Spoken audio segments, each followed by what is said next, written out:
Rapunzel, there were once a man and a woman who had long in vain wished for a child.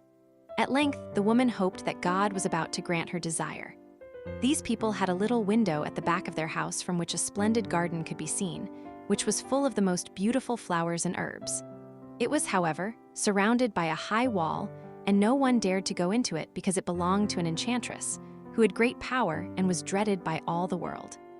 One day the woman was standing by this window and looking down into the garden when she saw a bed which was planted with the most beautiful rampion Rapunzel, and it looked so fresh and green that she longed for it.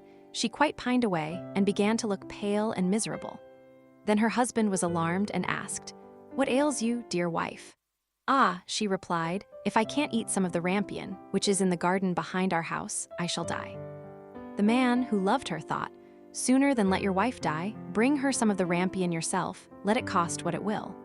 At twilight, he clambered down over the wall into the garden of the enchantress, hastily clutched a handful of rampion, and took it to his wife. She at once made herself a salad of it and ate it greedily. It tasted so good to her, so very good, that the next day she longed for it 3 times as much as before. If he was to have any rest, her husband must once more descend into the garden. In the gloom of evening, therefore, he let himself down again. But when he had clambered down the wall, he was terribly afraid, for he saw the enchantress standing before him. "How can you dare," said she with angry look, "descend into my garden and steal my rampion like a thief? You shall suffer for it." "Ah," answered he, "let mercy take the place of justice. I only made up my mind to do it out of necessity. My wife saw your rampion from the window and felt such a longing for it that she would have died if she had not got some to eat." Then the enchantress allowed her anger to be softened and said to him, "If the case be as you say, I will allow you to take away with you as much rampion as you will, only I make one condition: you must give me the child which your wife will bring into the world. It shall be well treated, and I will care for it like a mother." The man in his terror consented to everything, and when the woman was brought to bed, the enchantress appeared at once, gave the child the name of Rapunzel, and took it away with her. Rapunzel grew into the most beautiful child under the sun. When she was 12 years old, the enchantress shut her into a tower, which lay in a forest and had neither stairs nor door, but quite at the top was a little window. When the enchantress wanted to go in, she placed herself beneath it and cried, "Rapunzel, Rapunzel, let down your hair to me." Rapunzel had magnificent long hair, fine as spun gold, and when she heard the voice of the enchantress, she unfastened her braided tresses, wound them round one of the hooks of the window above, and then the hair fell 20 ells down, and the enchantress climbed up by it. After a year or two, it came to pass that the king's son rode through the forest and passed by the tower. Then he heard a song, which was so charming that he stood still and listened. This was Rapunzel, who in her solitude passed her time in letting her sweet voice resound. The king's son wanted to climb up to her and looked for the door of the tower, but none was to be found.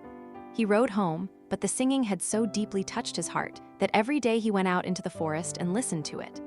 Once when he was thus standing behind a tree, he saw that an enchantress came there, and he heard how she cried, "Rapunzel, Rapunzel, let down your hair to me." Then Rapunzel let down the braids of her hair, and the enchantress climbed up to her. "If that is the ladder by which one mounts, I too will try my fortune," said he, and the next day when it began to grow dark, he went to the tower and cried, "Rapunzel, Rapunzel, let down your hair to me." Immediately the hair fell down and the king's son climbed up. At first Rapunzel was terribly frightened when a man, such as her eyes had never yet beheld, came to her. But the king's son began to talk to her quite like a friend, and told her that his heart had been so stirred that it had let him have no rest, and he had been forced to see her. Then Rapunzel lost her fear, and when he asked her if she would take him for her husband, and she saw that he was young and handsome, she thought, "He will love me more than old Dame Gothel does," and she said yes and laid her hand in his. She said, "I will willingly go away with you, but I do not know how to get down. Bring with you a skein of silk every time that you come, and I will weave a ladder with it, and when that is ready I will descend, and you will take me on your horse." They agreed that until that time he should come to her every evening, for the old woman came by day. By day, the enchantress remarked nothing of this, until once Rapunzel said to her, "Tell me, Dame Gothel, how it happens that you are so much heavier for me to draw up than the young king's son is with me in a moment." "Ah, you wicked child," cried the enchantress. "What do I hear you say? I thought I had separated you from all the world, and yet you have deceived me." In her anger, she clutched Rapunzel's beautiful tresses, wrapped them twice round her left hand, seized a pair of scissors with the right, and snip, snap, they were cut off, and the lovely braids lay on the ground. And she was so pitiless that she took poor Rapunzel into a desert where she had to live in great grief and misery.